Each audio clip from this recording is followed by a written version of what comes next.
بسم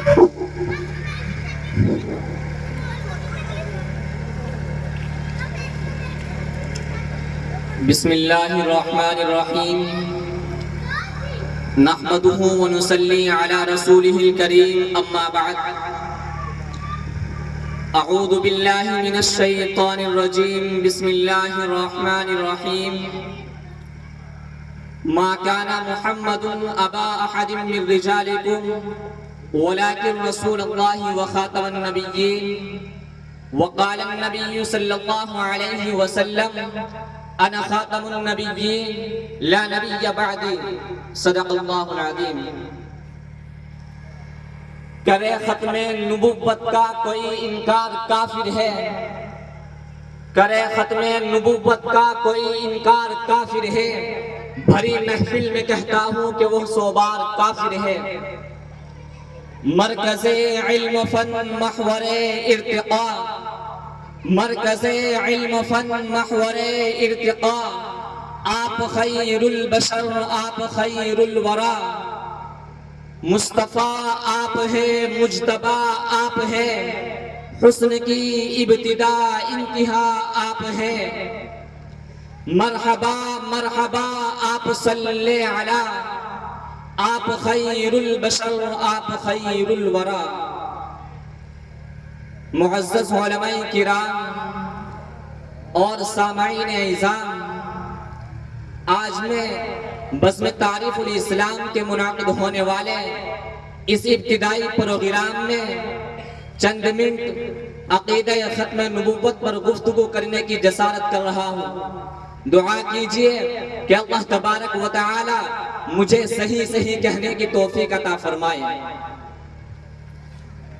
عزیزان ملت، بے شمار حمد و ثنا اس خالق حقیقی کے لیے ہے جس نے تمام جہانوں کو وجود بخشا۔ ہزارہ درود اس ہستی کے لیے ہے جسے اللہ رب العزت نے تمام جہانوں کے لیے رحمت بنا کر بھیجا۔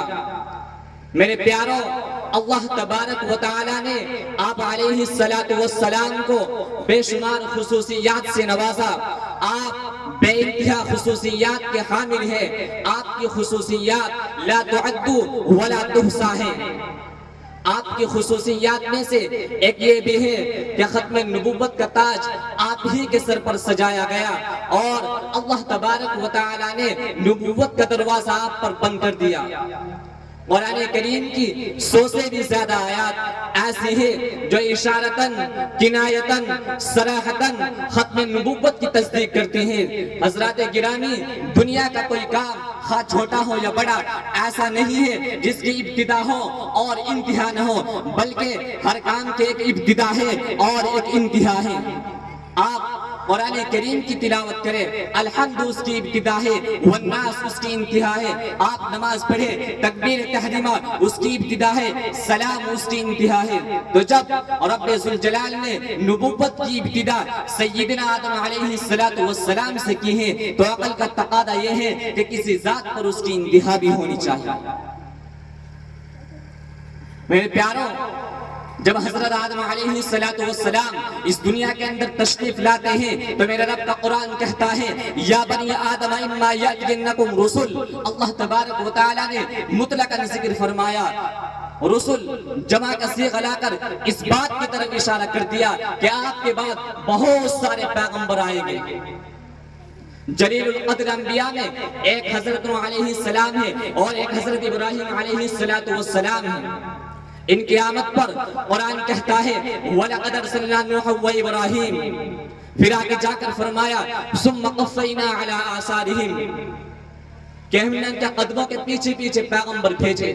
معلوم یہ ہوتا ہے کہ رسالت کا سلسلہ بھی جاری ہے اور رسول آتے رہیں گے اور جاتے رہیں گے اور اس دنیا کا نظام یوں ہی چلتا رہے گا۔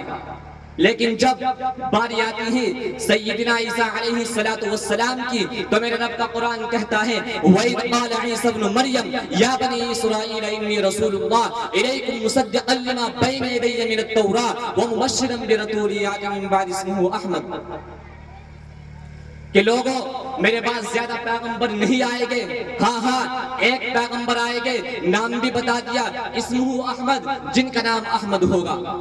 لیکن جب باری آتی ہے میرا آقا نامدار، مدینے کے تاجدار احمد مجتبی محمد مصطفیٰ صلی اللہ علیہ وسلم کی دنیا میں تشریف لانے کی، تو میرے رب کا قرآن کہتا ہے ما کان محمد ابا احد من رجالکم ولکن رسول اللہ وخاتم النبیین۔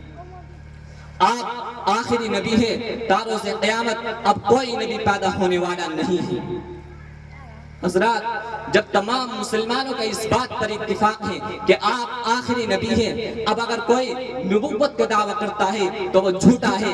ایسے بہت سے کم بخت انسان آپ کو اس دنیا کے اندر مل جائے گے جنہوں نے بذات خود نبوت کا دعویٰ کیا۔ ایک اسود عنسی، دوسرا مسیلمہ کذاب، یہ دو کتے ایسے ہیں جنہوں نے نبوت کا دعویٰ کیا، اور ہمارے ہندوستان میں فرنگی نبی مرزا غلام قادیانی نے نبوت کا دعویٰ کیا۔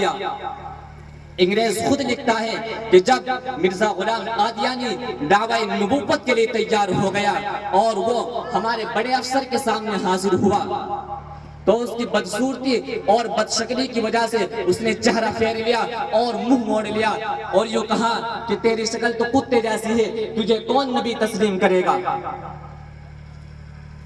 اسی لیے اس کا دفاع کرنے کے لیے حضرت علامہ انور شاہ کشمیری رحمۃ اللہ علیہ اور ان کے جلیل القدر انبیاء مفتی شفیع صاحب عثمانی اور مولانا محمد مرتضی صاحب چاندپوری، مولانا محمد یوسف صاحب بن نوری وغیرہ دارالعلوم دیوبند نے اس کا مقابلہ کیا اور اس کے شرور و فتن سے امت کو آگاہ کیا اور اس کے لیے جان و مال قربانی پیش کی۔ اسی لیے اگر ہم آج ختم نبوت کے دفاع کے لیے جان و مال قربانی پیش نہیں کریں گے تو ہم بروز قیامت اللہ تبارک و تعالیٰ کو کیا جواب دیں گے؟ حوض کوثر میں رسول اللہ صلی اللہ علیہ وسلم کے دربار میں کیا منہ لے کر جائیں گے؟ اسی لیے آج ہم عہد کریں کہ انشاءاللہ اگر ختم نبوت پر آج آئی تو ہم اپنی جان کا نذرانہ پیش کر کے ختم نبوت کا دفاع کریں گے۔ ختم نبوت کی خاطر ہم اپنی جان